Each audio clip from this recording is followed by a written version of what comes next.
মুসা আলাইহিস সালাম। ও আমার ভাইজানেরা, ওই লোকটার ফলো করেছেন অনেকক্ষণ দিক দিয়ে মুসা আলাইহিস সালাম তিনি দেখতেছেন লোকটা গোশত বিক্রি করে, গোশতের ভিতরে কোনো ভেজাল দেয় না। আলাইহিস সালাম দেখলেন, ও আমার ভাইজানেরা, কাস্টমার তখনও রয়েছে, গোশতের টুকরো খানিকটা তখনও রয়েছে। ওই লোকটা দোকান বন্ধ করে দিয়ে গোশতটা ব্যাগের মধ্যে রেখে আর সোজা বাড়ি চলে আসলো। আল্লাহ পাকের নবী মুসা কালিমুল্লাহ আলাইহিস সালাম ওই মানুষটার পিছনে পিছনে আসতে লাগলেন।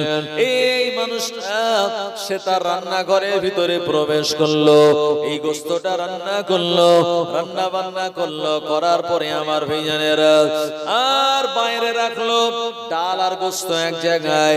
এরপরে ওই মানুষটা একজন জীর্ণ শীর্ণ মহিলাকে কোলে করে নিয়ে ঘরের বাইরের বারান্দায় আসলো। এরপরে বারান্দায় এই মহিলাটাকে হেলান দিয়ে বসিয়ে দিল। ওই কসাইটা আর গোশত আর ডাল তুলে তুলে ওই মহিলাটাকে খাওয়াতে লেগেছে। মুসা আলাইহিস সালাম দেখে অবাক হয়ে গেলেন। ওই বুড়ি মহিলাটা তিনি গোশত আর ডাল খাচ্ছেন, আর কসাইয়ের কানে কি যেন একটা কথা বলল। কসাই মুচকি হেসে উঠলো। ও আমার ভাইজানেরা, এরপরে আল্লাহ পাকের নবী মুসা কালিমুল্লাহ আলাইহিস সালাম ওই কসাইয়ের সঙ্গে জিজ্ঞাসা করে বললেন, এ কসাই, তোমার কাছে আমার দুটো প্রশ্ন। এক নম্বর প্রশ্ন হলো, বাজারে কাস্টমার থাকার পরেও গোশত বিক্রি না করে খানিকটা গোশত বানিয়ে এসে তুমি রান্না বান্না করলে, একবার বলো, আর গোশতটা রান্না বান্না করে যে মহিলাকে তুমি আদর করে খাওয়ালে ওই মহিলাটাকে। আর আমার দ্বিতীয় প্রশ্ন হলো, মহিলাটাকে তুমি যখন খাওয়াচ্ছিলে এ সময় মহিলা তোমার কানে কানে কি যেন বলল, তুমি মুচকে হাসলে, কথাটা কি? আমার ভাইজানেরা, ও জওয়ানেরা, যুবকেরা, নবীর উম্মতেরা, ওই কসাই বলল, গো আল্লাহর বান্দা, আমি আপনাকে চিনি না, জানি না, আপনি আপনার পরিচয় দিন। মুসা আলাইহিস সালাম নিজের পরিচয় দিলেন। এ সময় ওই মানুষটা বলল, আল্লাহর নবী মুসা কালিমুল্লাহ, এমন করে আর আমি যখন আমার আম্মাকে মুখে তুলে গোশত খাওয়াচ্ছিলাম, আমার আম্মা আমার জন্য তিনি দোয়া করলেন। প্রথম নম্বর শর্ত হলো, এমন করে আমি আমার আম্মাকে গোশত খাওয়াচ্ছি, উনি হলেন আমার মা, আর আমি বেটা আমার খেদমতে। আমার আম্মা খুশি হয়ে আমার জন্য আল্লাহর কাছে দোয়া করে বলে, ও রব্বুল আলামিন, আল্লাহ, আমার বেটা আমার সঙ্গে যা করে, আমার সঙ্গে যে খেদমত করলো, আল্লাহ পাক আমি আমার বেটার উপরে রাজিয়া খুশি হয়ে গেলাম। ও রব্বি আল্লাহ, ও রব্বুল আলামিন, আল্লাহ, এ জামানার নবী মুসা কালিমুল্লাহর সঙ্গে আমার বেটাকে একই জান্নাতে রেখো। আমার আল্লাহ ওই বিদ্যা মায়ের দোয়া কবুল করে নিয়ে এমন করে ও কসাই তোমাকে আর আমাকে আল্লাহ একই জান্নাতে রেখে দেবে। আমার ভাইজানেরা, জওয়ানেরা, যুবকেরা, ও নবীর উম্মত উম্মতানিরা, আল্লাহ নবী দিন ও দুনিয়ার বাদশাহ নবী পাক সাল্লাল্লাহু আলাইহি ওয়াসাল্লাম তিনি মদিনার মসজিদে নববী শরীফে ছিলেন। আল্লাহ নবী সাহাবীরা বললেন, ইয়া রাসূলুল্লাহ, হাবিবাল্লাহ, উহুদের পাহাড়ের নিচে একদল কুফারে মক্কার আমাদের বিরুদ্ধে প্রতিশোধ নেওয়ার জন্য ওরা এই ময়দানে চলে এসেছে। আল্লাহ নবী বলেন, আমার সাহাবীরা, ওদের বিরুদ্ধে ডিফেন্স করার জন্য আমাদেরকেও ময়দানে যাওয়া দরকার। আল্লাহ নবী বললেন, এ মদিনার সাহাবীরা, আমার সঙ্গে উহুদের ময়দানে যাওয়ার জন্য তোমরা লাইনে দাঁড়িয়ে যাও। আল্লাহ নবী দিন ও দুনিয়ার বাদশাহ নবী পাক সাল্লাল্লাহু আলাইহি ওয়াসাল্লামের আহ্বানে সাড়া দিয়ে আল্লাহ নবীর পাশে 1000-এর মতো নবীজি সাহাবে কেরামগণেরা চলে আসলেন। আল্লাহ আল্লাহর নবী গুনে গুনে দেখলেন তানাদের সংখ্যা হলো 1000। নবীজি মদিনার মসজিদে দায়িত্ব কারে দেবেন? নবীজির একজন সাহাবী ছিলেন, সাহাবীর নাম হলো হযরত আব্দুল্লাহ ইবনে উম্মে মাকতুম রাদিয়াল্লাহু আনহু। ভাই নবীজির দুজন মুয়াজ্জিন ছিলেন, একজন মুয়াজ্জিন হলেন হযরত বেলাল বিন রাবাহ রাদিয়াল্লাহু আন, আরেকজন হলেন আব্দুল্লাহ ইবনে মাকতুম রাদিয়াল্লাহু আন। তো বেলাল হুজুর তো চোখে দেখতেন, আর তিনি ছিলেন যুবক এবং হিষ্টপুষ্ট চেহারার অধিকারী। যিনি যুবক হিষ্টপুষ্ট চেহারার অধিকারী তানাকে ময়দানে যেতে হবে, আর যে ব্যক্তি অন্ধ তানাকে ময়দানে যাওয়ার কোনো প্রয়োজন নাই। তো আল্লাহর নবী বললেন, এ আমার সাহাবী আব্দুল্লাহ ইবনে উম্মে মাকতুম, মদিনার মসজিদের আর মুয়াজ্জিনের দায়িত্ব তোমায় দিলাম। শুধু মুয়াজ্জিনের দায়িত্ব নয়, মদিনার মসজিদে আর নামাজের ওয়াক্তে তুমি ইমামতিও করবে। হযরত আব্দুল্লাহ ইবনে মাকতুম রাদিয়াল্লাহু আনহু মদিনার মসজিদে মুয়াজ্জিনের দায়িত্ব নিলেন আর ইমামতিরও দায়িত্ব নিলেন। আল্লাহর নবী 1000 সাহাবে کرامদের নিয়ে উহুদ নামক ওই ময়দানের কাছে চলে গেলেন। ও আমার ভাইজানেরা, ওই জায়গায় যাওয়ার সময় প্রতিমধ্যে আল্লাহর নবীর সঙ্গে কিছু ইহুদি আর কিছু মুনাফিকরা তারা অংশগ্রহণ করলো। এদের মনে মনে ভয় লাগলো, কুফারে মক্কারা যারা আসবে এদের সংখ্যাটা কত একটু জেনে নেওয়া দরকার। ওরা সন্ধান নিয়ে জানতে পারলো কুফারে মক্কাদের সংখ্যা হলো 3000, আমরা তো মাত্র 1000, সুতরাং ওদের সঙ্গে আমরা পারবো না। এ সময় মুনাফিকদের লিডার নাম হলো তার আব্দুল্লাহ বিন উবাই। আব্দুল্লাহ বিন উবাই বলল, যদি তোমরা জীবন বাঁচাতে চাও আর যদি সন্তানদের এতিম করতে না চাও, বিবিদের বিধবা বানাতে না চাও, ওদের সঙ্গে যাওয়া যাবে না, আমরা পিছনে থেকে যাব। এমন মুনাফিকেরা যুক্তি করে 1000 সাহাবে کرامদের ভিতর থেকে 700 জন মুনাফিক এরা নবীজির পিছনে থেকে গেল। ও আমার ভাইজানেরা, আল্লাহর নবীর কানে সংবাদ আসলো, ইয়া রাসূলুল্লাহ হাবিবাল্লাহ, আপনি মদিনা থেকে 1000 সাহাবে کرامদেরকে নিয়ে বার হলেন, কিন্তু না না না, 300 জনেরা মৃত্যুর ভয়ে তারা পিছনে পালিয়ে গেল। আল্লাহর নবী শোনার পর নবীজির মনটা দুঃখিত হয়ে যায়। এই যে এখন এসআইআর চলছে, তাই না? মানুষের টেনশন চিন্তা যে নাম ভোটার তালিকায় উঠবে কি উঠবে না, বিভিন্ন কাগজপত্র নিয়ে ছোটাছুটি। সকাল হলে কাজে বেরোবেন কি আগে কাগজ কোথায় আছে বাক্স খুলে জেরক্সের দোকানে দৌড়াতে হচ্ছে। আমার ভাইজানেরা, জওয়ানেরা, যুবকেরা, তো এখন মাঝে মাঝে এই এসআইআর নিয়ে বিভিন্ন জায়গায় বিক্ষোভ হচ্ছে যে লজিক্যাল ডিসক্রিপেন্সির নাম করে সাধারণ মানুষকে হয়রানি করা, এটা আমরা মানি না। এখন আপনার গ্রাম থেকে দেখা গেল 200 জন বার হলো, খানিকটা যাওয়ার পরে যদি পিছনে আরো 100 জন চলে আসে যে তোরা যাচ্ছিস যে আমরা যাব না, যারা 100 জন সামনের কাতারে ছিল তাদের মনটা খারাপ হবে কি হবে না? আবার ভাইজানেরা, আল্লাহর নবীর মনটা খারাপ হয়ে গেল। এ সময় কোরআন মাজিদের আয়াত নাযিল হয়ে গেল, প্রিয় নবীকে শুনিয়ে দেয়া হলো, ওয়া ইযা লাকুল্লাযীনা আমানু ক্বালু আমান্না ওয়া ইযা খালাউ ইলা শায়াতিনহিম ক্বালু ইন্না মাআকুম। এমন করে মুনাফিকদের চরিত্র হলো এমন, এরা যখন ঈমানদারদের সঙ্গে থাকে তখন তারা বলে আমরা ঈমান এনেছি, ক্বালু আমান্না, আমরা ঈমান এনেছি, ও ইযা খালাউ ইলা শায়াতিনহিম, আর যখন তারা শয়তানদের সঙ্গে পিছনে তারা সংযোগ স্থাপন করে এ সময় তারা বলে ইন্নী মাআকুম, আমরাও তো তোমাদের সঙ্গে রয়েছি। এরা হলো মুনাফিক। এই মুনাফিকদের ঠিকানা কোন জায়গায়? আল্লাহ পাক শুনিয়েছেন, ইন্নাল মুনাফিকিনা ফিদ দারকিল আসফালি মিনান নার, মুনাফিকেরা জাহান্নামের সবথেকে তলদেশে তারা অবস্থান করবে। ও জওয়ানেরা, যুবকেরা, ও ওহদের ময়দানে আল্লাহর নবী 700 জন সাহাবে کرامদের নিয়ে চলে গেলেন। নবীজি আমার বললেন, তোমরা চিন্তা করো না, দুঃখিত হয়ো না, আমরা যদি সঠিকভাবে ডিফেন্স করতে পারি ওদের বিরুদ্ধে, আমার আল্লাহ পাক তিনি বিজয় দান করে দেবেন। জোরে বলুন সুবহানাল্লাহ। ও আমার ভাইজানেরা, ওহদ হলো একটা পাহাড়ের নাম। ওহদের ময়দানটা চারিদিকে পাহাড়ে ঘেরা। আল্লাহর নবী ছোট ছোট 10 জন করে ছোট ছোট সাহাবে کرامদের দল বিভক্ত করলেন। কোন জায়গাতে 50 জনের দল পাঠালেন। আল্লাহর নবী পাহাড়ের মাথায় পাহারাদার নিযুক্ত করে দিলেন।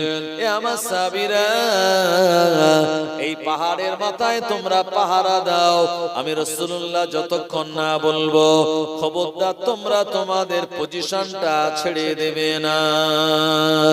নবী আমার বলে দিলেন, সাহাবীরা পজিশন নিয়ে তারা যে যার মতো জায়গাতে দাঁড়িয়ে গেল। ওহদের ময়দানে যুদ্ধ শুরু হয়ে গেল। ও আমার ভাইয়েরা, আল্লাহর নবীর হাতে একটি তরবারি ছিল। নবীজি তরবারিটা নিয়ে বললেন, এ আমার সাহাবীরা, কে আছো আমার এই তরবারির হক আদায় করবে?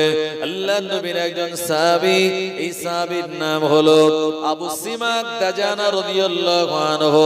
ওই সাহাবী বললেন, ইয়া রাসূলুল্লাহ, হাবিবাল্লাহ, হুজুর এই তরবারিটা আমার কাছে দিন। নবী আমার বললেন, সাহাবী তুমি কি জানো তরবারির হক কি? এ সময় সাহাবী বললেন, আমি দুশমনদের উপরে, কুফারে মক্কাদের উপরে মারব, যাতে করে ওদের চেহারাটা বেঁকে যায়।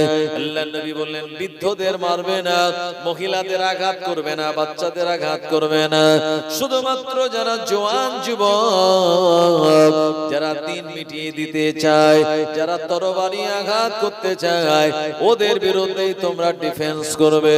প্রিয় নবী যেমন বলে দিলেন, আল্লাহর নবী সাহাবী আবু সিমাক দাজানা রাদিয়াল্লাহু আনহু মাথাতে লাল কাপড় বেঁধে আর ওই ময়দানের দিকে তিনি যাওয়া শুরু করলেন। অত্যন্ত হেলে দুলে অহংকারের সঙ্গে যাচ্ছিলেন। নবীজি সাহাবীরা তাকবীর দিয়ে বললেন, আবু সিমাক দাজানা রাদিয়াল্লাহু আনহু যেভাবে ওহদের ময়দানে যায়, ওই আবু সিমাক দাজানা ততক্ষণ যুদ্ধ করবে যতক্ষণ না সে শহীদ না হয়। জোরে বলুন। এমন ভাবে যাচ্ছে যে যাতে শহীদ না হওয়া পর্যন্ত সে লড়াই করবে। আচ্ছা ভাই বলুন তো, মাথার চুল যদি সাদা হয়, এই কালো করা জায়েজ কি জায়েজ নয়? মাথার চুল সাদা হওয়া মানে মরণের সিগন্যাল, দাঁত পড়ে যাওয়া মরণের সিগন্যাল, চোখে কম দেখা মরণের সিগন্যাল, মাথার কালো চুল সাদা হওয়া এটাও মরণের সিগন্যাল। কথা ঠিক কিনা? ইব্রাহিম নবী যখন দাড়ি চুল সাদা হচ্ছে কালো থেকে, ইব্রাহিম নবী আল্লাহরে বলছে, আল্লাহ কি সুন্দর কালো রং, এটা সাদা হচ্ছে কেন? আল্লাহ বলেন, ইব্রাহিম তুমি যে বুজুর্গ হয়েছো, তোমার যে আগের থেকে দাম বেড়েছে, তোমার যে মর্যাদা বেড়েছে, এবং তুমি যে আমার কাছে আসবে, এটাই হলো তার একটা নমুনার নিশানা। ভাই অনেকে আছে এই কালো চুল সাদা হওয়ার পরে তারা এই সাদা চুলটারে কলপ করে কালো করে তারপরে তারা ঘুরে বেড়ায় পুরো ইয়াং হয়ে। হ্যাঁ, তারপরে রিস্ক লাগায় যে যদি একটা ভালো মেয়ে পাই বিয়ে করা যাবে। আছে না নাই? আমার ভাইজানেরা, জওয়ানেরা, যুবকেরা, মনে রাখুন, সাদা চুল কালো করা এটা মোটেও জায়েজ নয়। এই অবস্থায় ওই ব্যক্তিটা যদি ইন্তেকাল করে, তার যে মরণের পরে গোসল দেয়া হবে, সেই গোসলটাও সহি হবে না। আমার ভাইজানেরা, জওয়ানেরা, যুবকেরা, কারণ যখন মানুষের চুল সাদা হয়, নবীজি বলেছেন এই একটা চুল সাদা হওয়ার বিনিময়ে আল্লাহ তার ইজ্জতকেও বাড়িয়ে দেন। সুবহানাল্লাহ বলেন। আল্লাহ তার ইজ্জতকেও বাড়িয়ে দেন। শুধু তাই নয়, কোন ব্যক্তিকে যখন কবরস্থানে দেয়া হবে, ওই মাইয়েতের যদি সাদা চুল সাদা দাড়ি থাকে, ফারিস্তারা এসে তার কাফনের কাপড় খুলে যখন সাদা দাড়ি সাদা চুল দেখবে, ফারিস্তারাও দোয়া করে বলে, ও রব্বুল আলামিন আল্লাহ, ও রব্বুল আলামিন আল্লাহ, যে মানুষটাকে একটু আগে দাফন করা হলো, যার কবরে আমরা এসেছি সওয়াল করার জন্য, এই মানুষটার দাড়ি চুল সাদা হয়ে গিয়েছে, মাথা চুল সাদা। আল্লাহ আপনি তার জন্য সহজ করে দিন, সে যেন আমাদের সওয়ালের জবাব দিতে পারে। আল্লাহ পাক আপনি আযাব দেবেন না। আমার আল্লাহ বড় দয়াময়, তিনি বলেছেন আমার কোন বুড়ো বান্দা, আমার কোন বৃদ্ধ বান্দার আযাব দিতে আমি আল্লাহ লজ্জা বোধ করি। জোরে বলুন। এই জন্য সাদা চুল সাদা দাড়ি নিয়ে কবরে যাওয়া এটা একটা সৌভাগ্যের। তবে অনেকে আছে সারা জীবন দাড়ি রাখে না, মরণের আগেও সে রাখেনি, আছে না নাই? ফেরেশতারা তখন দেখবে যে এটা কোন দিকের। হ্যাঁ আমার ভাইজানেরা, জওয়ানেরা, যুবকেরা, মনে রাখুন এই দাড়ি রাখা হলো ওয়াজিব, দাড়ি রাখা হলো সব নবীদের আদর্শ ও সুন্নাত। কিন্তু আমরা আছি অনেকে ঈদের রাতে রাত 3টে পর্যন্ত সেলুনে লাইন। কি ব্যাপার? বললো কালকে ঈদ, দাড়ি না কেটে চুল না কেটে ঈদের নামাজ হবে না। সারা মাস রোজা রেখেছে কিন্তু আর রাত 3টে পর্যন্ত লাইন দিয়ে সকালবেলা বাড়ি এসে কোচির মা বলছে কি ব্যাপার, কোথায় ছেলে? বলে আর বলো না, সেলুনে এত ভিড়, এই লাইন দিতে দেরি হয়ে গেছে, তাই চুল দাড়ি কেটে একদম পুরো মানে ছেলের পাশে দাঁড়িয়ে আছে, মনে হচ্ছে ছেলের বড় ভাই, বুঝলেন? এইরকম পুরুষ প্ল্যাটফর্ম করে এসছে, আছে না নাই এরকম কিছু? আবার ভাইজানেরা, ও জওয়ানেরা, যুবকেরা, আল্লাহ নবী দিন দুনিয়ার বাদশা নবী পাক সাল্লাল্লাহু আলাইহি ওয়াসাল্লাম উহুদের ময়দানে সাহাবে کرامদেরকে বলে দিলেন, তোমাদের যাদের দাড়ি চুলটা সাদা, দাড়ির মাথা চুল সাদা, তোমরা কালো করে নিতে পারো। কারণ যুদ্ধের ময়দানে বুড়ো মানুষদেরকে দেখলে পরে দুশমনেরা দুর্বল মনে করবে। তাই যুদ্ধের ময়দানে শরীয়তে জায়েজ রয়েছে সাদা চুলটারে কালো করা। এই যুদ্ধের ময়দানে জায়েজ আছে। দুনিয়াতে অহংকার করে হাঁটা জায়েজ নয়, আপনি অহংকার করে চলতে পারবেন না। কিন্তু যুদ্ধের ময়দানে আপনি অহংকার করে চলতে পারবেন। এমনি সময় মিথ্যা কথা বলা জায়েজ নয়। ও আমার ভাইজানেরা, কিন্তু যুদ্ধের ময়দানে দুশমনরা যদি জিজ্ঞেস করে তোমাদের বাহিনী কত, যদি 1000 হয়, আপনি বাড়িয়ে বলতে পারবেন 10,000, মোটেও কোনো গুনাহ হবে না। কেন? ওটা ইসলামের স্বার্থে, ওটা দ্বীনের স্বার্থে, তাই এটা শরীয়তে জায়েজ রয়েছে। আমার ভাইজানেরা, ও নবীর উম্মত উম্মতানিরা, উহুদের ময়দানে যুদ্ধ শুরু হলো। নবীজি সাহাবীরা নিজেদের জান প্রাণ দিয়ে ময়দানে লড়াই করা শুরু করলেন। আল্লাহ নবী সাহাবীদের তরবারি থেকে আরো বেশি অস্ত্র ছিল। আল্লাহর নামের তাকবীরের ধ্বনি, নারায়ে তাকবীর, আল্লাহু আকবার যখন ধ্বনি দেন, প্রিয় নবী সাহাবীরা আল্লাহু আকবার আওয়াজ দেন। ওই আওয়াজটা এত জজবার আওয়াজ ছিল, এই আওয়াজটা শোনার পর দুশমনদের হাত কেঁপে তরবারি গলি মাটিতে পড়ে গিয়েছিল। আরো জোরে বলেন সুবহানাল্লাহ। ও নবীর উম্মতেরা, কারণ ঈমান যাদের দুর্বল, আল্লাহর নাম শুনলে পরে তারা ভীত সন্ত্রস্ত হয়ে যায়। এই জন্য শয়তান আল্লাহর নাম সহ্য করতে পারে না। মসজিদে যখন আজান হয়, শয়তান, হাদিসে এসেছে, সে একেবারে বিরাট জোরে ছুটতে থাকে। ছুটতে ছুটতে যখন এই মাঝের পাড়া থেকে উত্তর পাড়ায় যায়, দেখে ওখানেও আজান হচ্ছে, দক্ষিণ পাড়ায় যায়, সেখানেও আজান, ও তখন কুকুরের মধ্যে ঢুকে যায়। আর আজানের সময় দেখবেন তখন কুকুর কাঁদে। তার মানে আসলে কুকুর কাঁদে না, কুকুরের মুখ দিয়ে শয়তান কাঁদে। কি বুঝলেন? আর দেখে মেয়েরা যদি কেউ মাথার চুল খোলা অবস্থায় থাকে, তো শয়তান তাকে অ্যাটাক করে। এইজন্য মেয়েদের অন্য সময় মাথার ওড়না পড়ে গেলে যে আজান শুরু হয়, সঙ্গে সঙ্গে দেখবেন ওড়নাটা মাথায়, শাড়িটা তুলে দেয়। দেয় কি দেয় না? তারা জানে। আবার ভাইজানেরা, ও নবীর উম্মতেরা, উহুদের ময়দানে প্রিয় নবী দিন দুনিয়ার বাদশা নবী পাক সাল্লাল্লাহু আলাইহি ওয়াসাল্লাম সাহাবে کرامদের যেমন রণকৌশল শিখিয়ে দিয়েছিলেন, নবীজি সাহাবীরা ওই রণকৌশল অবলম্বন করে খুব অল্প সময়ের মধ্যে ওই ময়দানে আমার আল্লাহ ঈমানদার মুসলমানদের বিজয় দান করে দিয়েছিলেন। আরো জোরে বলেন সুবহানাল্লাহ। সুবহানাল্লাহ। ও আমার ভাইজানেরা, আল্লাহর নবী সাহাবীরা দেখলেন উহুদের ময়দানে গানিমাতের মাল নেওয়ার জন্য নবীজি সাহাবীরা ময়দানে তানারা নেমে পড়েছেন, গানিমাতের মাল তানারা নিচ্ছেন। দুশমনেরা ভয়ে পালিয়ে যায়। আল্লাহর নবী সাহাবে کرامদেরকে যে জায়গাতে দাঁড়াতে বলেছিলেন ওই জায়গাটা তারা পরিত্যাগ করে দিয়ে ওই জায়গাটা ছেড়ে দিয়ে নবীজির বিনা অনুমতিতে ময়দানে তারা নেমে পড়লেন গানিমাতের মাল নেওয়ার জন্য। এমন সময় আবু সুফিয়ানের দলের লোকজনের আবু সুফিয়ানের নেতৃত্বে আবু সুফিয়ান বলতে লাগলো, এ মক্কার মানুষেরা, কুফারে মক্কারা, বদরের ময়দানে আমরা জিল্লতির সঙ্গে হেরে গেলাম, উহুদের ময়দান থেকেও তোমরা পালিয়ে চলে যাও। না না না, আমরা পালিয়ে যাব না। দেখো দেখো মুহাম্মাদের সাহাবীরা এরা ময়দান ছেড়ে, এরা পাহাড়ের কিনারাগুলি ছেড়ে দিয়ে ময়দানে নেমে পড়েছে।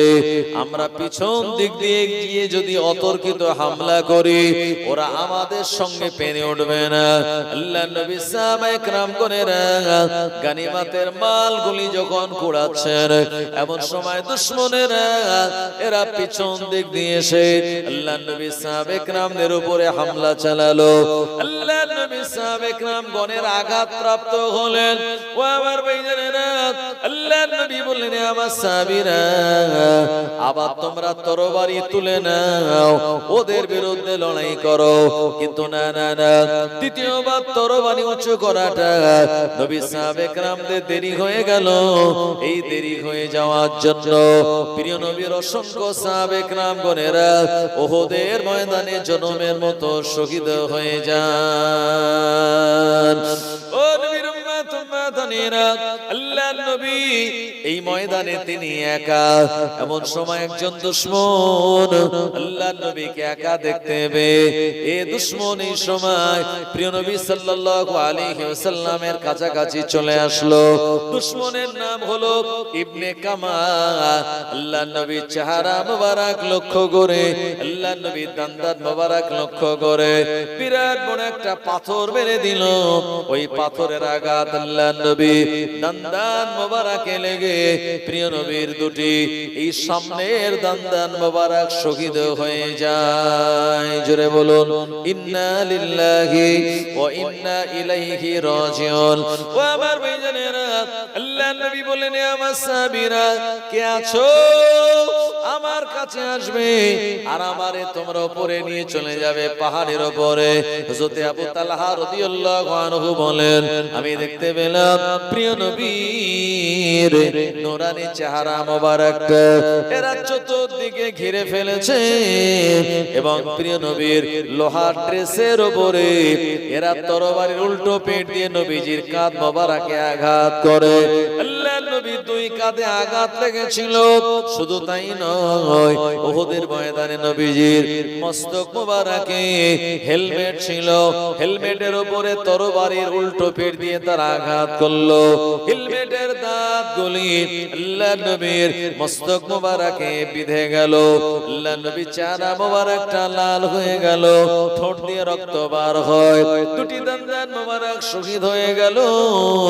এমন সময় আমার আল্লাহ বললেন, ও জিবরাইল তুমি চলে যাও, আল্লাহর নবীর চেহারা মোবারকে রক্তটা মাটিতে পড়ার আগে তুমি তোমার ডানাতে ধরে নাও, কারণ বিশ্ব নবীর রক্ত মোবারক খুন মোবারক যদি মাটিতে পড়ে যায় এই দুনিয়াতে কিয়ামত জারি হয়ে যাবে। জিবরাইল আলাইহিস সালাম আসলেন, ডানা লম্বা করে নবীজির জবান থেকে দাঁত ভেঙে ঠোঁট কেটে পড়া রক্তটা তার ডানায় ধরে নিয়েছিলেন। সুবহানাল্লাহ বলেন।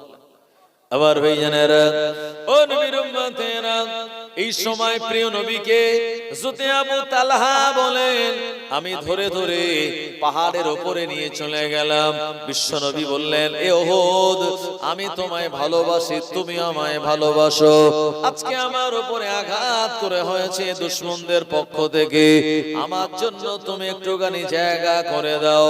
উহুদ পাহাড়কে লক্ষ্য করে নবীজি যখন বললেন, এমন সময় দেখা গেল উহুদ পাহাড়টা কাঁপতে কাঁপতে আর দুই ভাগে বিভক্ত হয়ে গিয়ে আল্লাহ নবীর জন্য সুড়ঙ্গ একটা রাস্তা বানিয়ে দিয়েছিল, যে জায়গাতে প্রিয় নবী বিশ্রাম করেছিলেন। জোরে বলুন সুবহানাল্লাহ। ও নবীর উম্মতেরা, এই উহুদ পাহাড় হলো জান্নাতি পাহাড়, কারণ উহুদ পাহাড় নবীজিকে মহব্বত করেছে। নবীজি উহুদ পাহাড়টাকে মহব্বত করার জন্য নবীজির মহব্বতে উহুদ পাহাড়টাকে আমার আল্লাহ জান্নাতি পাহাড় বানিয়ে দিয়েছেন। আরো জোরে বলেন সুবহানাল্লাহ।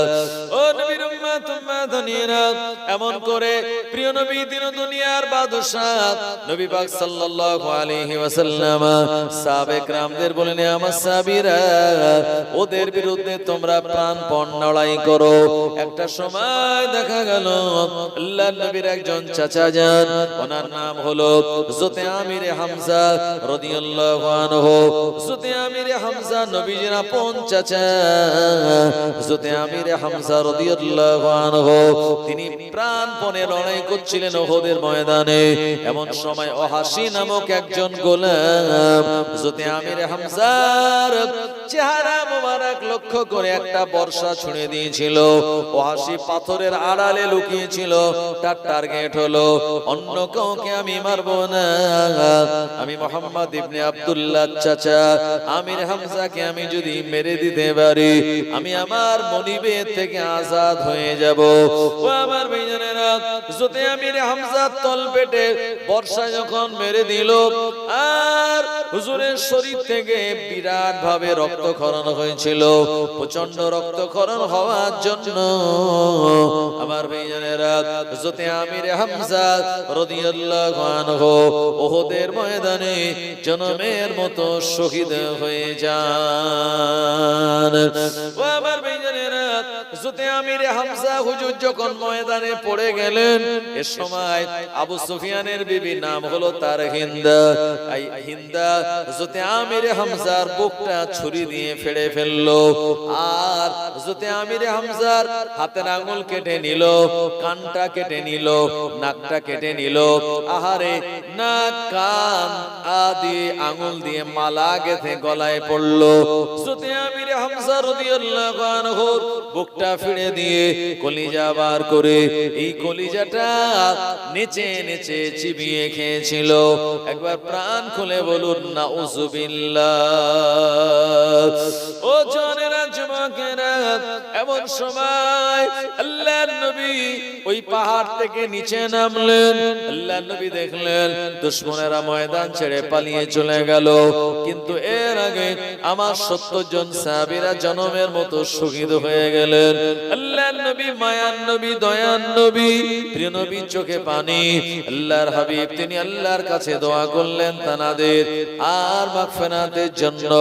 ও আমার ভাইজানেরা, এমন সময় আল্লাহর নবী বলেন, আমার সাহাবীরা, উহুদের ময়দানে এই লাশগুলিকে এক জায়গায় করো, আমার সাহাবীদের লাশগুলি তোমরা দাফন দিয়ে দাও। আমার ভাইজানেরা, 70 জন সাহাবে کرامদের জন্য বেশি কবর খোঁড়া হয় নাই, মাত্র 12-14টা কবর খুঁড়ে এক একটা কবরের ভিতরে আল্লাহর নবী 10 জন 12 জন করে সাহাবে کرامদের দিয়ে দেয়া হলো। বাবার ভাইজানেরা, বয়সে যারা বড়, বুজুর্গেতে যারা বড়, আল্লাহ পাকের কোরআন মাজিদের হাফেজ যারা, তানাদেরকে আগে কবরস্থ করা হলো, তারপরে অন্যান্য সাহাবায়ে کرامদেরকে কবরস্থ করলেন। এমন সময় পিছন দিক দিয়ে এক মহিলার কান্নার আওয়াজ পাওয়া যায়। আসসালাতু ওয়াসসালামু আলাইকা ইয়া রাসূলুল্লাহ হাবিবাল্লাহ। আল্লাহর নবী সালামের জবাব দিয়ে বললেন, মা। আল্লাহ নবী দিন দুনিয়ার বাদশা নবী পাক সাল্লাল্লাহু আলাইহি ওয়াসাল্লাম। ও আমার ভাইজানেরা, এমন করে তিনি এই দুনিয়া জমিনে উহুদের ময়দানে ওই মহিলার সালামের জবাব দিলেন। আর মহিলা বললেন, আসসালাতু ওয়াসসালামু আলাইকা ইয়া রাসূলুল্লাহ হাবিবাল্লাহ। হুজুর, উহুদের ময়দানে যারা শহীদ হয়েছে, শহীদদেরকে গোসল দেওয়া হয় না। শহীদদের বিনা জানাজায়, বিনা গোসলে তাদের দাফন দেওয়া হয়। কারণ কিয়ামতের ময়দানে শহীদরা রক্তমাখা অবস্থাতে আল্লাহর কাছে উঠবে। আমার আল্লাহ জিজ্ঞাসা করে বলবেন সব জানার পর, এ আমার বান্দা তোমার শরীরে এত ক্ষত কেন? ওই বান্দা বলবে, ও রব্বি আল্লাহ, আপনার দ্বীনের উপরে আঘাত এসেছিল, আল্লাহ দ্বীনকে হেফাজত করার জন্য আমাদের ময়দানে নামতে হয়েছিল। আর বেঈমান বেদিন কুফারে মক্কাদের তরবারির আঘাতে আমাদের শরীরটা ক্ষতবিক্ষত হয়েছিল। ওই রকম অবস্থায় আজকে আপনার কাছে আমরা উঠলাম। আমার আল্লাহ শহীদদেরকে বলবে, কি চাও? শহীদরা বলবে, আল্লাহ আবার দুনিয়া জমিনে পাঠিয়ে দিন, আবারও দুনিয়ায় যাব, দ্বীনের জন্য শহীদ হব, আবারও জীবন দেব। আমার আল্লাহ বলেন, না না না, আমি একবারই সব বান্দা বান্দীদের দুনিয়াতে পাঠাবো। তোমরা তোমাদের ভালো সুন্দর পরীক্ষা দিয়েছো, এমন করে আমার দয়া জান্নাতে তোমরা চলে যাও। আরো জোরে বলেন সুবহানাল্লাহ। ও নবীর উম্মতেরা, ওই মহিলা বললেন, ইয়া রাসূলুল্লাহ, হাবিবাল্লাহ, আমার স্বামীকে যেন আপনি বিনা গোসলে দাফন দেবেন না। হুজুর, আমার স্বামীর সঙ্গে গত রাতে আমরা এক জায়গাতে ছিলাম, আর আমার স্বামীর উপরে গোসলটা ফরজ হয়েছিল। এমন সময় কে যেন মদিনার অলিতে গলিতে বলে যায়, আল্লাহর নবী দিন দুনিয়ার বাদশাহ, আর দুনিয়া জমিনে নাই। আল্লাহর নবী দুনিয়া জমিন থেকে বিদায় নিয়েছেন, নবীজি শহীদ হয়ে গিয়েছে। এই কথাটা শোনার পর আমার স্বামী গোসল না করে কোলা তরবারি নিয়ে আমার স্বামী বেরিয়ে পড়ল। আমি আমার স্বামীকে বললাম, হুজুর আপনি গোসল করে যান, আপনার উপরে গোসল করাটা তো ফরজ। আমার স্বামী বলল, গোসল করতে গেলে দেরি হয়ে যাবে। আমার স্বামী যুদ্ধের ময়দানে এসেছে, ইয়া রাসূলুল্লাহ, শহীদ হয়ে গিয়েছে, তাই আমার স্বামীকে নাপাক অবস্থায় বিনা গোসলে যেন দাফন দেবেন না। ও নবীর উম্মত উম্মতানিরা, আল্লাহর নবী বলেন, আমার সাহাবীরা, আমার হানজালার লাশটা খোঁজো। না না না, হযরত হানজালা হুজুরের লাশটা খুঁজে পাওয়া যায় না। আল্লাহর নবী সাহাবীরা গোটা উহুদের ময়দানে তানারা খুঁজলেন, অনেকক্ষণ পর পাওয়া গেল একটা লাশ। হযরত হানজালা রাদিয়াল্লাহু আনহুর লাশ বলে অন্য কয়েকজন সাহাবীরা শনাক্ত করলেন। এমন সময় দেখা গেল তানার চেহারাটা ভিজে, তানার গোটা বডিটা ভিজে, তানার মাথা চুল দিয়ে, তানার দাড়ি মোবারক দিয়ে টপ টপ করে পানি গড়িয়ে যায়। আরো জোরে বলেন সুবহানাল্লাহ। আল্লাহর নবীর কাছে সংবাদ দেওয়া হলো, প্রিয় নবী আমার ওই জায়গায় গিয়ে হযরত হানজালা রাদিয়াল্লাহু আনহু লাশ মোবারক দেখে আল্লাহর নবী বলেন, আমার সাহাবীরা খুশি হও, আমার হানজালার শহীদ হয়ে যাওয়াতে, আমার হানজালার জীবন দেওয়াতে আমার আল্লাহ পাক এত রাজি আর খুশি হয়ে গিয়েছেন। আমার আল্লাহ দুনিয়ার কোনো পানি নয়, দুনিয়ার কোনো মানুষ নয়, আমার আল্লাহ ফেরেশতাদের দিয়ে, আসমানের পানি দিয়ে আমার হানজালাকে গোসল করিয়ে দিয়েছে। আরো জোরে বলেন সুবহানাল্লাহ। এই কারণে হযরত হানজালা রাদিয়াল্লাহু আনহু তানাকে বলা হয় গাসিলুল মালাইকা, ফেরেশতাদের দ্বারা গোসলকৃত আল্লাহর একজন নবীর সাহাবী।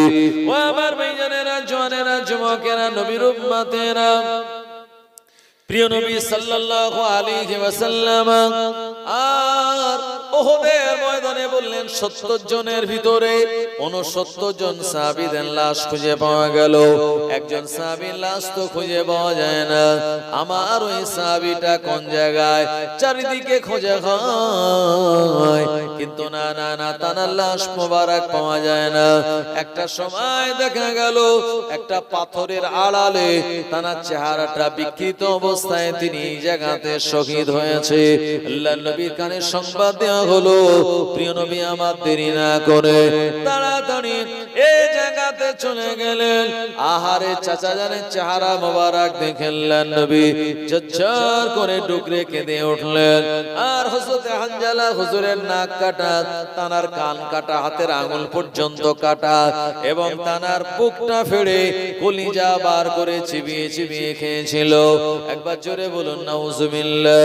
ও জানেরা যুবকেরা, নবীর উম্মতেরা, আল্লাহর নবী বলেন আমার সাহাবীরা, এই লাশটা অন্য কারণ লাশ নয়, এটা হলো আমার আদরের মহব্বতের চাচা হযরতে আমিরে হামজা।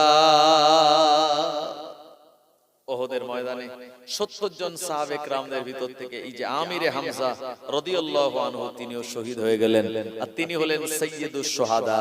হযরতে আমিরে হামজা হুজুরের লাশ মোবারক যখন কবরে দাফন দেয়া হলো, তানার কবরের মাটি থেকে চতুর্দিকে বিরাট সুঘ্রাণ চারিদিকে বিচ্ছরিত হচ্ছে, চারিদিকে ছড়িয়ে পড়েছিল। জোরে বলুন সুবহানাল্লাহ। আজও যারা পাক্কা ঈমানদার হযরতে আমিরে হামজা হুজুরের মাজার জিয়ারত করলেই জান্নাতি ঘ্রাণ চলে আসে। আল্লাহ পাক আমাকে ওই আমিরে হামজা রাদিয়াল্লাহু আনহুর মাজার ওহদের ময়দানে জিয়ারত করার তৌফিক এনায়েত করেছেন। আমার ভাইজানেরা, সেই আমিরে হামজা হুজুরের যেখানে মাজার কবর, অসংখ্য পায়রা হুজুরের মাজারের উপরে তারা অবস্থান করে, সেখান থেকে ছোট ছোট কাঁকড়গুলি তারা খায়। আমার ভাইজানেরা, এখানে গেলে পরে আপনার জানটা ঠান্ডা হয়ে যাবে। এটাই সেই আমিরে হামজা হুজুরের মাজার, যিনি নবীজির প্রিয় এবং মহব্বতের চাচা জান ছিলেন। একবার জোরে বলুন সুবহানাল্লাহ।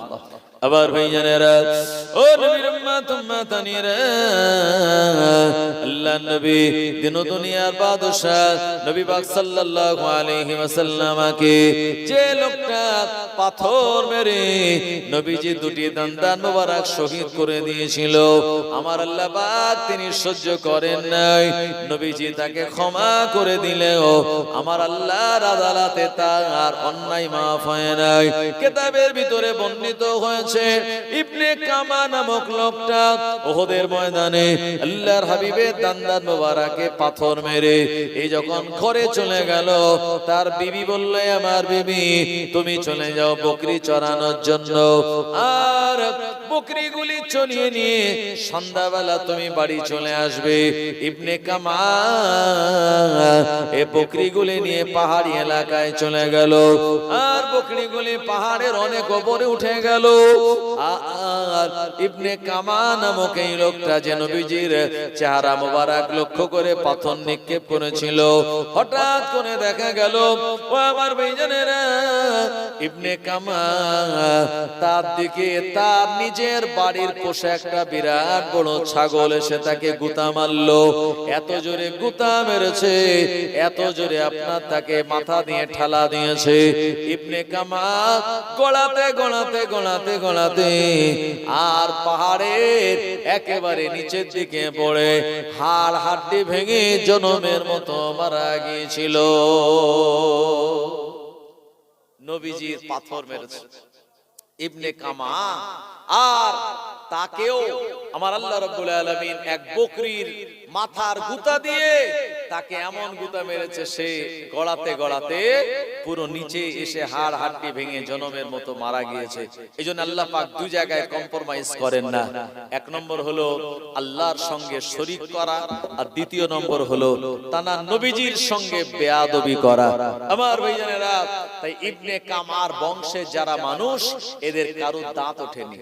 যে নবীজির পাথর মেরে দাঁত ভেঙে দেয়, তার বংশের একটা আওলাদেরও এই মুখে কোনো দাঁত নেই, শুধু মাড়ি আছে, দাঁত নেই।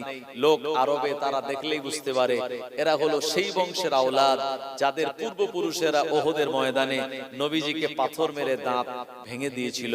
আমার আল্লাহ কিয়ামত পর্যন্ত এই বংশের আওলাদদের কারো দাঁত দেয়নি মুখে। চিন্তা করেন নবীজিকে আল্লাহ কত মহব্বত করেন, কত ভালোবাসেন। আবার ভাইজানেরা, ও নবীর উম্মতেরা, আল্লাহর নবী দিন ও দুনিয়ার বাদশা ওহদের ময়দানে এমন সময় একজন বুড়ি মহিলা আর মদিনা জমিনে সংবাদ পেয়ে গেল, আল্লাহর নবী আর নাই, প্রিয় নবীকে ওহদের ময়দানেও শহীদ করে দেয়া হয়েছে। আসলে এটা ছিল একটা গুজব। আর ওই মহিলা নবীজির মহব্বতে দৌড়াতে লাগলেন, আর নবীজির একজন সাহাবী বললেন, বুড়িমা কোন জায়গায় দৌড়াও?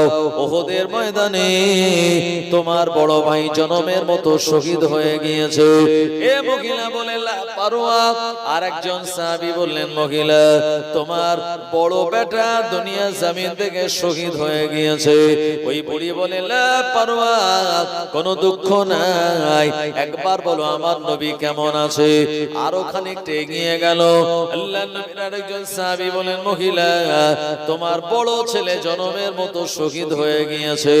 মহিলা বলল, আমার স্বামী, আমার ভাই, আমার বেটা শহীদ হয়ে গিয়েছে, লা পারোয়া, কোনো চিন্তা নাই, একবার বলো আমার মায়ার নবী, দয়ার নবী তিনি কেমন আছেন।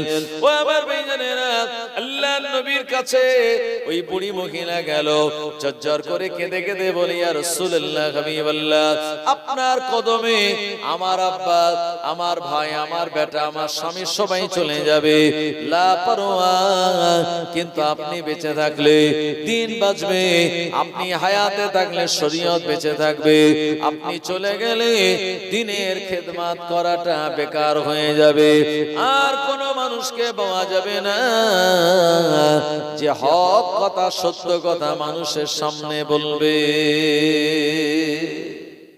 আমার ভাইজানেরা, জনেরা, যুবকেরা, ওই বুড়িমা বললেন যে প্রিয় নবী সাল্লাল্লাহু আলাইহি ওয়াসাল্লাম, হুজুর আপনি হায়াতে আছেন, আমার আর কোনো চিন্তা টেনশন নাই।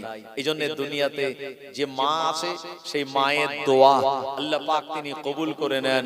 মা তো জান্নাত का फूल है, प्यार करना आपका उसूल है, दुनिया का हार मोहब्बत फजूल है, माँ बाप की हार दुआ अल्लाह की दरबार में कबूल है, माँ को नाराज करना इंसान तेरी भूल है, और माँ की कदम के मिट्टी जन्नत का धूल है। एक बार जुड़े হবে না সুবহানাল্লাহ। ভাই হুজুর দোয়া করবে, আলেম ওলামা দোয়া করবে, কবুল হতেও পারে নাও পারে, কোনো গ্যারান্টি নাই, কিন্তু আপনার মা যদি আপনার জন্য দোয়া করে 100% গ্যারান্টি আছে সেই দোয়াটা আল্লাহ কবুল করে নেন। জোরে বলুন সুবহানাল্লাহ। ইমাম বুখারী রাহমাতুল্লাহ আলাইহি ছোটবেলায় তানার দুটো চোখ অন্ধ হয়ে গেল। ভাই এখন বাচ্চাদের 5 বছর বয়স হওয়ার আগে হেলথ সেন্টার থেকে কত টিকা দেয়, এটা রুবেলা টিকা, এটা হামের টিকা, এটা পোলিও, এই সেই আগেকার যুগে সব টিকা ছিল না। ইমাম বুখারী তানার চোখ দুটো হয়েছিলেন ভালো অবস্থায়, কিন্তু কিছুদিন যাওয়ার পর ইমাম বুখারী হুজুরের চোখ দুটি অন্ধ হয়ে গিয়েছিল। ইমাম বুখারী রাহমাতুল্লাহ আলাইহি রাহমা ও আমার ভাইজানেরা, আল্লাহ তাআলার কাছে দোয়া করে, ও রব্বুল আলামিন, আল্লাহ আমার বেটা চোখে দেখতে পায় না, আকাশে চাঁদ দেখতে পায় না, তারা দেখতে পায় না, দিনের সূর্যের আলোয় দেখতে পায় না, আমি মা হয়ে আমার বেটার এমন অবস্থা কেমন করে সহ্য করি। ও আমার ভাইজানেরা, এ সময় ইমাম বুখারী রাহমাতুল্লাহ আলাইহি রাতের বেলা দোয়া করতেন, আল্লাহ আপনি আমার বেটার চোখটাকে ভালো করে দিন। ও আমার ভাইজানেরা, মা বারবার দোয়া করার জন্য আমার আল্লাহ পাক মায়ের দোয়া কবুল করে নিলেন।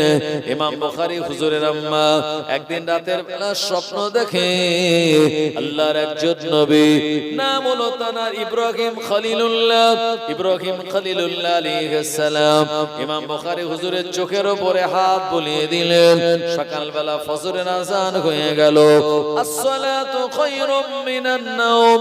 আমার ভাইজানেরা, ঘুম থেকে নামাজ উত্তম। এই আযানের আওয়াজ শুনে ইমাম বুখারী রাহমাতুল্লাহ আলাইহির আম্মার ঘুমখানা ভেঙে গেল। বেটাকে ঘুম থেকে জাগায়, এ আমার বেটা ওঠো ওঠো, নামাজ আদায় করবে। ও আমার ভাইজানেরা, ইমাম বুখারী রাহমাতুল্লাহ আলাইহি বলেন, আম্মা আমি এখন চোখে দেখতে পাই, আমি আপনাকেও দেখতে পাই, আমার আল্লাহ পাক আমার চোখের আলোটা ফিরিয়ে দিয়েছে। আরো জোরে বলেন সুবহানাল্লাহ। মায়ের দোয়া কবুল হয়ে অন্ধ চোখ আর ভালো হয়ে গেল। ইমাম বুখারী রাহমাতুল্লাহ আলাইহি বলেন, আমার আম্মা জানের দোয়া এত মজবুত দোয়া ছিল, আমার চোখটা এত ভালো হয়েছিল, আমি চাঁদের আলোয় দেখতে পেতাম দিনের আলোর মতো। চাঁদের আলোয় বসে বসে ইমাম বুখারী রাহমাতুল্লাহ আলাইহি তিনি বুখারী শরীফ কিতাবের অনেক হাদিস হাদিস লিখেছিলেন। জোরে বলুন সুবহানাল্লাহ, আরো মহব্বত করে বলুন সুবহানাল্লাহ। আল্লাহুম্মা সাল্লি আলা সাইয়্যিদিনা ওয়া আলা আলি সাইয়্যিদিনা। फलक पर चाँद जैसा है, नबी का नाम ऐसा है। फलक पर चाँद जैसा है, नबी का नाम ऐसा है। दिलों से गम मिटाता है, मोहम्मद नाम ऐसा है। ये दिल जब गम का मारा हो, मोहम्मद याद आता है। ये दिल जब गम का मारा हो, मोहम्मद याद आता है। जुदा जब कोई प्यारा हो, मोहम्मद याद आता है। फलक पर चाँद जैसा है, नबी का नाम ऐसा है। दिलों से गम मिटाता है, मोहम्मद नाम ऐसा है। अल्लाहुम्मा सल्ले आला सय्यदिना मौलाना मुहम्मद व आला आलि सय्यदिना। ও নবীর উম্মত উম্মতানিরা, মায়ের দোয়া, মায়ের মর্যাদা অনেক গুণে বেশি। আল্লাহ নবী এমন করে সাহাবী একজন এসে বললেন, ইয়া রাসূলুল্লাহ, হাবিবাল্লাহ, হুজুর আমি কার খেদমত করব? আল্লাহ নবী বললেন, তোমার মায়ের। তারপরে কার? তোমার মায়ের। তারপরে কার? তোমার মায়ের। তারপরে কার? নবীজি তৃতীয়বারের বেলায় বললেন, তোমার পিতার। ও আমার ভাইজানেরা, এজন্য দুনিয়া জমিনে আমাদের যাদের আব্বা মা বেঁচে আছে, আব্বা মা হলো সন্তানের কাছে বড় নেয়ামত। কারণ দুনিয়া জমিনে আব্বা মা যখন হাত তুলে আল্লাহর কাছে, ওই দোয়ার মধ্যে সন্তানের জন্য নিশ্চিত রূপে দোয়া করে। জোরে বলুন। আব্বা মা যখন হাত তোলে আল্লাহর কাছে, অটোমেটিক্যালি সন্তানের জন্য দোয়া তাদের মুখ থেকে বেরিয়ে যায়। জোরে হবে না সুবহানাল্লাহ? ভাই, এইজন্য নবী মুসা আলাইহিস সালাম একদিন বলছে, আল্লাহ, এই আমার সঙ্গে জান্নাতে কে থাকবে, আমি কি তারে দেখতে পাবো? আল্লাহ বলেন, হে মুসা, তোমার সঙ্গে জান্নাতে যে যাবে বা থাকবে সে তো তোমার এলাকাতেই আছে। মুসা নবী বলেন, আল্লাহ, আমার সঙ্গে জান্নাতে থাকবে কে, লোকটার আমি একটু দেখবো। তো আল্লাহ বলেন, যাও, চলে যাও অমুক এলাকায়, সেখানে গিয়ে দেখবে একটা বাজার আছে, বাজারে একটা কসাই গোশত বিক্রি করছে, আর সেই লোকটাই হলো তোমার জান্নাতের সঙ্গী। মুসা নবী চিন্তা করে, দুনিয়ায় এত ভালো লোক থাকতে, তাওরাতের যে হাফেজ আলেম, এমনি ভালো মাওলানা তারা আছে, আর তারা না থেকে আমার সঙ্গে ওই একজন কসাই থাকবে। অবাক হওয়ার কথা কি কথা না? কারণ কোরআন শরীফের ভিতরে 114টা সূরা আছে, আর তাওরাত শরীফের ভিতরে 1000 সূরা ছিল। সুবহানাল্লাহ বলেন। তাওরাত ছিল বিরাট বিস্তারিত, আর কোরআন শরীফ হলো সংক্ষেপে। ভাই, কোরআন শরীফের ছোট্ট আয়াত, ছোট্ট সূরা যেটা, তার আয়াত সংখ্যা হলো 3। আর তাওরাত যে কিতাব ছিল মুসা নবীর উপর এসেছিল, ওই তাওরাত কিতাবের ছোট সূরার আয়াত সংখ্যা ছিল 100টা। চিন্তা করেন কত বড় তাওরাত এই কিতাব ছিল। ভাই, তাওরাত কিতাবের ভিতরে অনেক ঘটনা বর্ণিত। মুসা আলাইহিস সালাম বলেন, আল্লাহ, ওই লোকটার আমি একটুখানি দেখতে চাই। সেখানে গিয়ে দেখলেন এই ব্যাপার। মুসা আলাইহিস সালাম আল্লাহরে বলছে, আল্লাহ, এই যতরে কি কষাই যাবে? আল্লাহ বলেন, তার ভিতরে ভালো আমাল আছে। কি আছে একটু দেখা লাগবে। মুসা আলাইহিস সালাম ও আমার ভাইজানেরা, ওই লোকটার ফলো করেছেন। অনেকক্ষণ দেখ দিয়ে মুসা আলাইহিস সালাম তিনি দেখতেছেন লোকটা গোশত বিক্রি করে, গোশতের ভিতরে কোনো ভেজাল দেয় না, একুরেট গোশত বিক্রি করে। মানুষেরা তার কাছে লাইন দিয়ে দাঁড়িয়ে দাঁড়িয়ে গোশত নেয়। জোরে বলুন সুবহানাল্লাহ। এই গোস্তের ব্যবসায় ভেজাল আছে না নাই? হ্যাঁ, যদি আপনি না বোঝেন তাহলে 3টে গরুর গোস্ত এক জায়গায় দিয়ে দেবে, আপনি বুঝতে পারবেন না। কথা ঠিক কি না আমার ভাইজানেরা? তো যারা চালাক তাদেরকে করতে পারে না, কিন্তু যারা একটু কম বোঝে ভাই এদিক ওদিক করে দেবেই আপনাকে। তো কসাই মানে মুসা আলাইহিস সালামের মনে একটা কিন্তু যে লোকটা কি এমন ভালো আমল আছে যে আমার সঙ্গে জান্নাতে থাকবে। মুসা আলাইহিস সালাম দেখলেন, ও আমার ভাইজানেরা, কাস্টমার তখনও রয়েছে, গোস্তের টুকরো খানিকটা তখনও রয়েছে। ওই লোকটা দোকান বন্ধ করে দিয়ে গোস্তটা ব্যাগের মধ্যে রেখে আর সোজা বাড়ি চলে আসলো। আল্লাহ পাকের নবী মুসা কালিমুল্লাহ আলাইহিস সালাম ওই মানুষটার পিছনে পিছনে আসতে লাগলেন। এই মানুষটা সে তার রান্নাঘরের ভিতরে প্রবেশ করলো, এই গোস্তটা রান্না করলো, রান্না বান্না করলো, করার পরে আমার ভাইজানেরা আর বাইরে রাখলো ডাল আর গোস্ত এক জায়গায়। এরপরে ওই মানুষটা একজন জীর্ণ শীর্ণ মহিলাকে কোলে করে নিয়ে ঘরের বাইরের বারান্দায় আসলো। এরপরে বারান্দায় এই মহিলাটাকে হেলান দিয়ে বসিয়ে দিল। ওই কসাইটা আর গোস্ত আর ডাল তুলে তুলে ওই মহিলাটাকে খাওয়াতে লেগেছে। মুসা আলাইহিস সালাম দেখে অবাক হয়ে গেলেন। ওই বুড়ি মহিলাটা তিনি গোস্ত আর ডাল খাচ্ছেন, আর কসাইয়ের কানে কি যেন একটা কথা বলল। কসাই মুচকি হেসে উঠলো।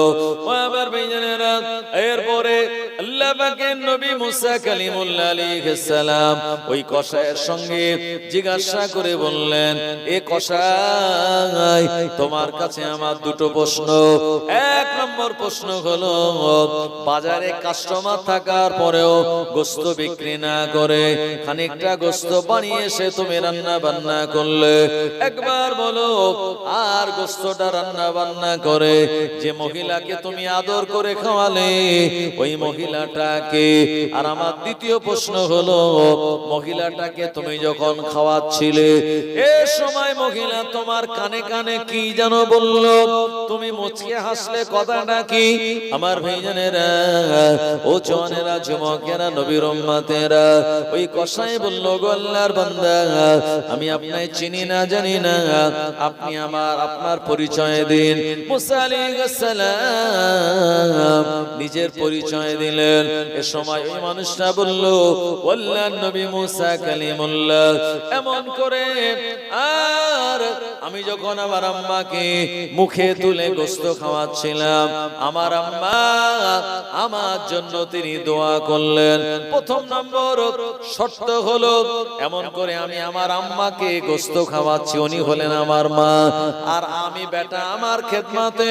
আমার আম্মা খুশি হয়ে আমার জন্য আল্লাহর কাছে দোয়া করে বলে, ও রব্বুল আলামিন, আল্লাহ, আমার বেটা আমার সঙ্গে যা করে, আমার সঙ্গে যে খেদমত করলো, আল্লাহ পাক আমি আমার বেটার উপরে রাজিয়া খুশি হয়ে গেলাম।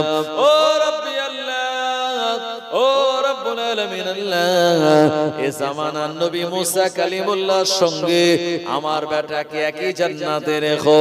আমার আল্লাহ ওই বিদ্যা মায়ের দোয়া কবুল করে নিয়ে এমন করে ও কসাই তোমাকে আর আমাকে আল্লাহ একই জান্নাতে রেখে দেবে, আর তুমি হবে আমার জান্নাতের সঙ্গে শুধুমাত্র তোমার মায়ের দোয়ার বরকতে। জোরে বলুন। এজন্য দুনিয়াতে যাদের মা বেঁচে আছে, আব্বা বেঁচে আছে, সেই আব্বা মায়ের সঙ্গে ভালো আচরণ করুন। তাদেরকে মা বলে ডাকুন, আব্বা বলে ডাকুন, তাদের কিছু হাদিয়া দিন, তাদের শরীরের খোঁজ খবর নিন, ওষুধপত্র এনে দিন। তারা দোয়া চাইবে, আল্লাহ পাক আপনার তাকদীরকে বড় করে দেবে, আর জীবনে কোনোদিন সংসারে আল্লাহ অভাব রাখবেন না। একবার জোরে বলুন না সুবহানাল্লাহ। অনেকে আছে নিজের মাকে মা বলে ডাকে না, ওদিকে শাশুড়িকে আম্মাজি আম্মাজি বলে ফেনা তুলে দেয়, আছে না নাই? তবে এই এলাকায় এরকম ছেলে নাই, অন্যান্য জায়গাতে আছে। আপনি আপনার শাশুড়িকেও আম্মাজি বলুন, আপত্তি নাই, মাকেও বলুন, কি অনেক আছে মায়ের সঙ্গে কথা বন্ধ, এমনটা করবেন না। আবার ভাইজানেরা ও নবীর উম্মতেরা, মাঘে শাবানের চাঁদ চলছে, আগামী মঙ্গলবার রাতের বেলা আমরা শবে বারাত পালন করব। মসজিদে জায়গা হবে না, অন্যান্য সময় আর ইমাম আর মুয়াজ্জিন তারা দুজন মিলে নামাজ পড়িয়ে দেয়, আছে না নাই? হাইয়া আলাস সালাহ হাইয়া আলাল ফালাহ। গ্রামের লোক বলে ইমাম আর মুয়াজ্জিন দুজন মিলে চালা, কিন্তু শবে বারাতের রাত আসলে পরে মসজিদে জায়গা হয় না। ও আমার ভাইজানেরা, এটা হলো ইবাদতের রাত, ঠিক আছে, ওই জায়গায় আপনি ইবাদত বান্দেগি করবেন, তবে মনে রাখুন সবার দোয়া আল্লাহ শবে বারাতের রাতে কবুল করবেন না। আল্লাহ নবী বললেন, এক নম্বরে যা দোয়া কবুল হবে না, যে লোকটা দুনিয়াতে শরীক করে আল্লাহর সঙ্গে শিরক করে, ওই লোকের দোয়া আমার আল্লাহ কবুল করবেন না। দ্বিতীয় নম্বরে আল্লাহর যে বান্দাটা মদ খায়, এমন মদ করে দোয়া শবে বারাতের রাতে কবুল হয় না।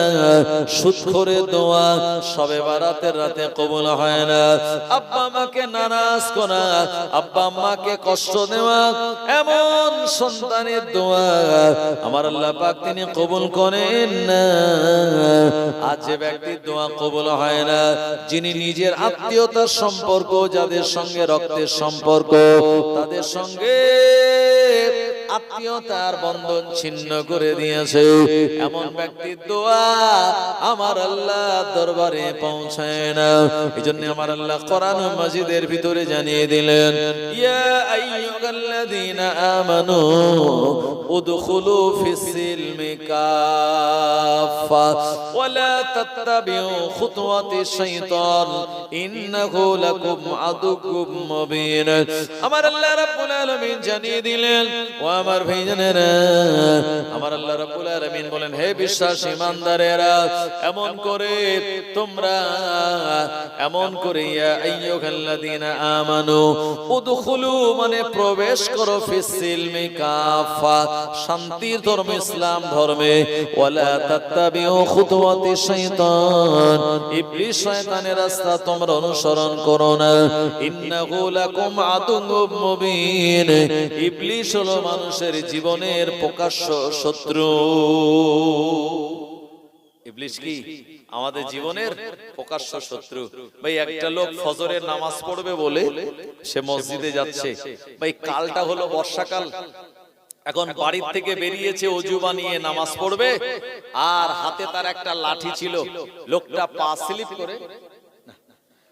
পা স্লিপ করে পড়ে গেল, আর যেই পড়ে গেল তার জামা কাপড়ে কাদা লেগে গেল। আমার ভাইজানেরা, এরপরে লোকটা আবার বাড়িতে ফিরে গেল, জামা কাপড় খুলে নতুন জামা কাপড় পরে আবার দ্বিতীয়বার মসজিদে আসছে, আসার সময় লোকটা আবারও পড়ে গেল। এরপরে লোকটা তৃতীয়বার আবার কষ্ট করে উঠেছে, উঠে জামা কাপড় খুলে নতুন জামা কাপড় পরে লোকটা পোটের থেকে পা নামিয়েছে, দেখলো একটা আজনবী অপরিচিত লোক হাত বাড়িয়ে বলছে, ভাই আপনি আমার হাত ধরুন, আমি আপনাকে মসজিদ পর্যন্ত পৌঁছে দিচ্ছি। এই লোকটা খুশি হয়ে গেল যে এক তো বর্ষাকাল, আবার বুড়ো মানুষ, আবার এই দুবার পড়ে গিয়েছি, লোকটা যদি হাত ধরে আমারে মসজিদ পর্যন্ত পৌঁছে দেয়, লোকটা নিশ্চিত আল্লাহর কোনো ভালো বান্দা। এখন মসজিদ পর্যন্ত যেই নিয়ে গেছে, তো আল্লাহর এই বান্দা বলছে, ওগো আল্লাহর বান্দা, চলুন আপনি আমায় উপকার করে মসজিদ পর্যন্ত দিয়ে গেলেন, একটু পরেই ফজরের জামাত শুরু হবে, আপনি নামাজটা পড়বেন। এই লোকটা বলল, না না না, আপনি মসজিদে চলে যান, আমি নামাজ আদায় করব না। আল্লাহর বান্দা অবাক হয়ে জিজ্ঞাসা করলো, নারে তাকবীর, নারে তাকবীর, আওলাদে মুজাদ্দিদুজ জামান, মাশাআল্লাহ, আওলাদে মুজাদ্দিদুজ জামান, সম্মানীয় ভাইজান হুজুর কিবলা, নারে তাকবীর।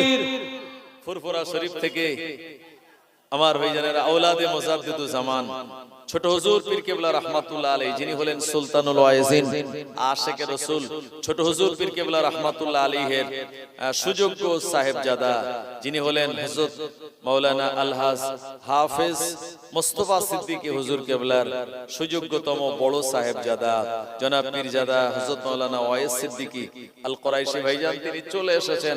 জানার আব্বাজান বিরাট বড় একটা হাফেজি মাদ্রাসা চালায়, দেখেছেন আপনারা ফুরফুরা শরীফ থেকে ওমর সিদ্দিক হুজুরের বাড়ি পার হয়ে আপনার ধনপোতা বলে একটা জায়গা আছে, এই জায়গায় বিরাট সুন্দর হাফেজি মাদ্রাসা, হাজার হাজার ছাত্ররা এখান থেকে তারা হাফেজ হয়ে গোটা বাংলার জমিনে ছড়িয়ে পড়েছে, বিভিন্ন জায়গাতে আছে এবং সেই মাদ্রাসায় হুজুর খেদমত করেন। আর যে ভাইজান এসেছেন এই ভাইজানের আব্বাজানের ওয়াজ ও নসিহতে তিনি মোটেও যান না, যেতে চান না, কারণ তিনি মাদ্রাসার বিরাট বড় দায়িত্ব এবং খেদমতে তিনি রয়েছেন। তিনি সুন্দর যোগ্যতম একজন হাফেজ এবং তিনি হলেন উস্তাজুল হুফাজ, অসংখ্য হাফেজের ওস্তাদ তিনি। তানারই আওলাদ এসেছেন আপনাদের ঘরে, আলহামদুলিল্লাহ, এটা অত্যন্ত একটা খুশির সংবাদ। আপনারা দেরি না করে তাড়াতাড়ি মজলিসে চলে আসুন। দুরূদ শরীফ আল্লাহুম্মা সাল্লি আলা সাইয়্যিদিনা মাওলানা মুহাম্মদ ওয়া আলা আলি সাইয়্যিদিনা। ओ शहर मोहब्बत जहाँ मुस्तफा है, वही घर बनाने को दिल चाहता है। ओ शहर मोहब्बत जहाँ मुस्तफा है, वही घर बनाने को दिल चाहता है। ओ सोने से कंकर, ओ चांदी से माटी, नजर में बसाने को दिल चाहता है। जो पूछा नबी ने कि कुछ घर पे छोड़ा, तो सिद्दीक़ अकबर के होठों पे आया वहा मालो दौलत के क्या है हकीकत, जहाँ जा लुटाने को दिल चाहता है। वो शहर मोहब्बत जहाँ मुस्तफा है, वही घर बनाने को जी चाहता है। अल्लाहुम्मा सल्ले अला सय्यिदिना मौलाना मुहम्मद व अला आले सय्यिदिना। আমার ভাইজানেরা, লোকটা মসজিদে উঠে বলছে যে আপনি আমায় হাত ধরে আমার বাড়ি থেকে মসজিদ পর্যন্ত পৌঁছে দিলেন, তো আসেন এক্ষুনি জামাত শুরু হবে, আপনি নামাজটা পড়বেন। লোকটা বলছে না, আমি নামাজ পড়ি না। আরে আল্লাহর বান্দা হয়ে বলছে নামাজ পড়ি না? কে তুমি? How are you? মান আনতা? কে তুমি?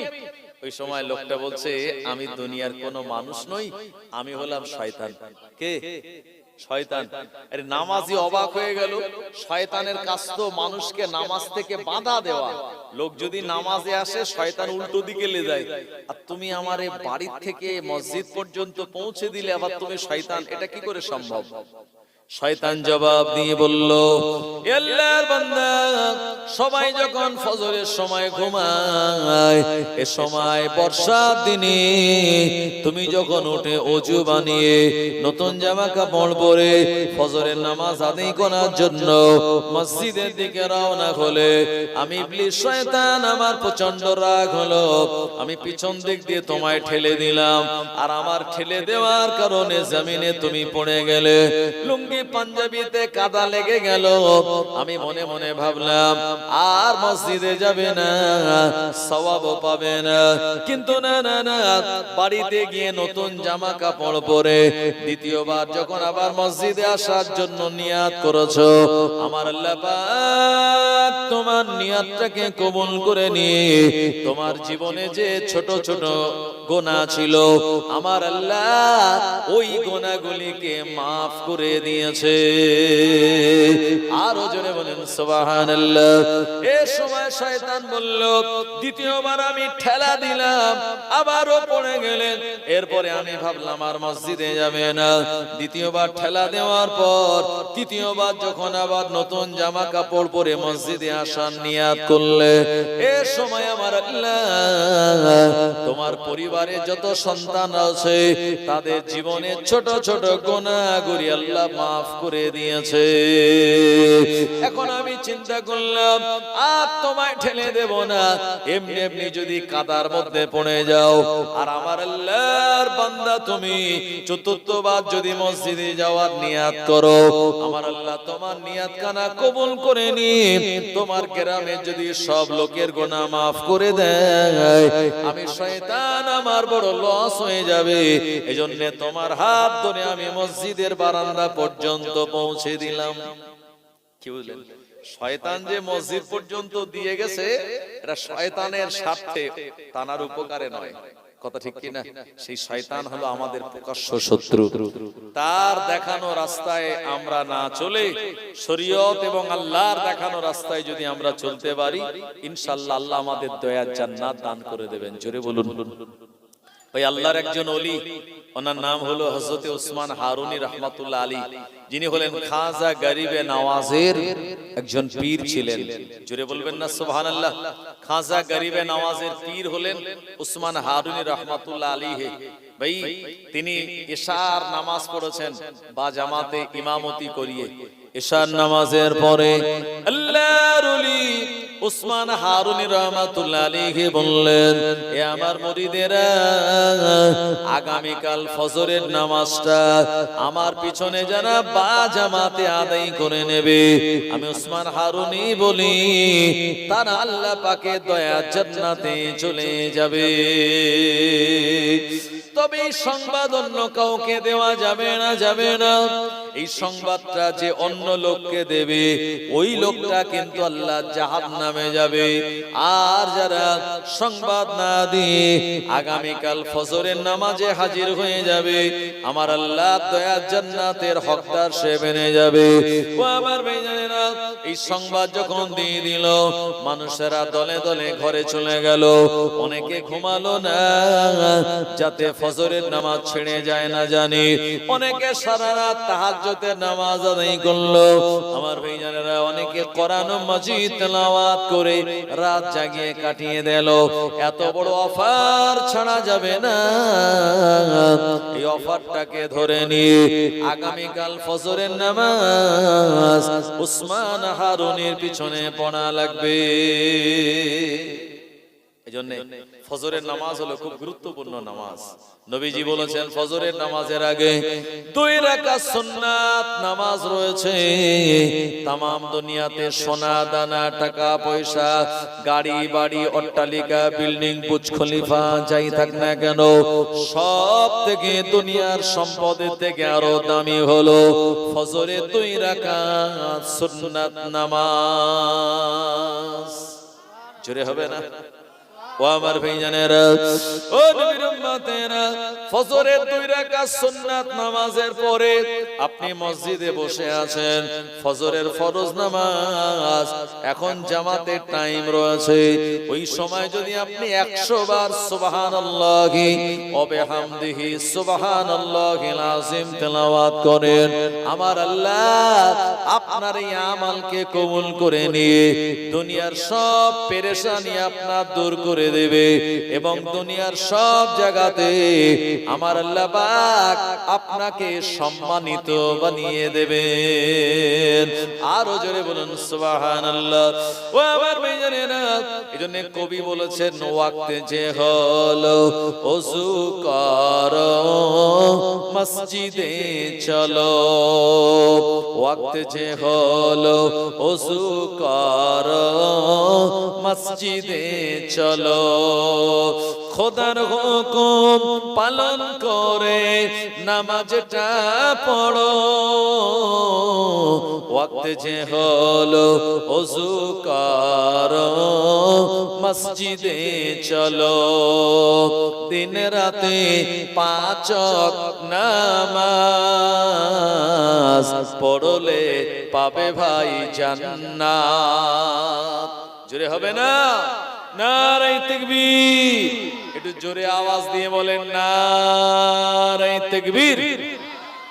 সিলসিলায়ে হক মুজাদ্দিদু জামান বিশ্বনাথপুর মাঝের পাড়ায় ইসালে সওয়াব নারে তাকবীর। ওয়াক্ত যে হলো ওযু করো মসজিদে চলো, দিন রাতে পাঁচ ওয়াক্ত নামাজ পড়লে পাবে ভাই জান্নাত। ফজরের সময় হলে তাড়াতাড়ি মসজিদে যাও চলে, বিছানায় থেকো না শুয়ে, আল্লাহ তাআলা রহমত দেন ঢেলে, আল্লাহ তাআলা রহমত দেন ঢেলে। জোহরের সময় হলে কাজটা তাড়াতাড়ি দাও ছেড়ে, কিছু সময় দাও নামাজে, সফলতা আসবে জীবনে, সফলতা আসবে জীবনে। ওয়াক্ত যে হলো ওযু করো মসজিদে চলো, দিন রাতে পাঁচ ওয়াক্ত নামাজ পড়লে পাবে ভাই জান্নাত। তাই আমি বলি 4, 5, 6 নামাজ না পড়লে আছে অনেক রিস্ক। 7, 8, 9 নামাজ না পড়লে কবরে দিতে হবে ফাইন। 1, 0, 10 নামাজই আমাদের জীবনের মেন। ये तो दुनिया है, यहाँ नेक काम करोगे तो सवाब पाओगे और गुनाह करोगे तो आज़ाब पाओगे। दुनिया में इंसान क्या खोया और क्या पाया, दुनिया में इंसान क्या खोया और क्या पाया। फिल्म आया तो इल्म गया, क्रिकेट आया तो काम गया, मोबाइल आया तो मुलाकात गया, टीवी आया तो नींद गया, बैंक आया तो बरकत गया, रिवायत आया तो सुन्नत गया और দৌলত আয়া তো মোহাব্বত গায়া। কথা ঠিক কি না? জওয়ানেরা, যুবকেরা মনে রাখুন, সারা দিনে আমাদের উপরে 40টা সেজদা আল্লাহ ফরজ করেছেন। কটা সেজদা? 40টা। এই 40টা সেজদা আপনাকে দিতেই হবে, এটি আল্লাহর হুকুম। ফজরের নামাজ হলো 2 রাকাত, এখানে কটা সেজদা? 4টে সেজদা, তাই না? ফজরের ফরজ নামাজ 2 রাকাত, 4টে সেজদা। জোহরের ফরজ নামাজ 4 রাকাত, তাহলে 4 দোকানে 8, 8টা সেজদা। তাহলে 8 আর 4 কত হলো? 12। আসরের নামাজ 4 রাকাত ফরজ, ওখানে 4 দোকানে 8টা সেজদা, তাহলে 12 আর 8 কত হলো? 20। আর মাগরিবের ফরজ নামাজ হলো 3 রাকাত, ওখানে সেজদা কটা? 3 দোকানে 6, তাহলে 6টা সেজদা, তাহলে 20 আর 6 হলো 26টা। এশার ফরজ নামাজ হলো 4 রাকাত, ওখানে সেজদা আছে কটা? 4 দোকানে 8টা, 26 আর 8 কত হয়? 34। আর বেতের নামাজ হলো 3 রাকাত ওয়াজিব। জি, এই 3 রাকাত ওয়াজিবে ওখানেও আমরা সেজদা দেই কটা? 6টা, তাহলে 34 আর 6 কত হলো? 40। এই সারা দিনে 40টা সেজদা আল্লাহ আমাদেরকে দেওয়া অবশ্যই অবশ্যই ফরজ করেছেন। নবীজি বলেছেন, মুরু আওলাদাকুম ফি 7 সিনিন, তোমাদের সন্তানদের যখন 7 বছর বয়স হবে নামাজের তালিম দাও, নামাজের আদেশ করো। ওয়াদরিবুহুম ফি 12 সিনিন আও কামা ক্বালা নবী সাল্লাল্লাহু আলাইহি ওয়াসাল্লাম। আল্লাহর নবী বললেন, আমার উম্মতেরা, সন্তানদের যখন 12 বছর বয়স হবে নামাজ না পড়লে তাদেরকে পেটাই করো। ও জওয়ানেরা, যুবকেরা, ফজরের নামাজ যারা আদায় করে নেয় আমার আল্লাহ পাক তাদের চেহারার উজ্জ্বলতা বাড়িয়ে দেন। জোহরের নামাজ যারা আদায় করে নেয় আমার আল্লাহ তাদের রুজি রোজগারে বরকত দেন। আসরের নামাজ যারা আদায় করে নেয় আমার আল্লাহ পাক তাদের শরীরে সক্ষমতা দান করে দেন। এশার নামাজ যারা পড়ে রাতের বেলা ঘুমিয়ে যায় আমার ভাইজানেরা, সারা রাত ঘুমানোটা আমার আল্লাহ নফল ইবাদতের সওয়াব দান করে দেন।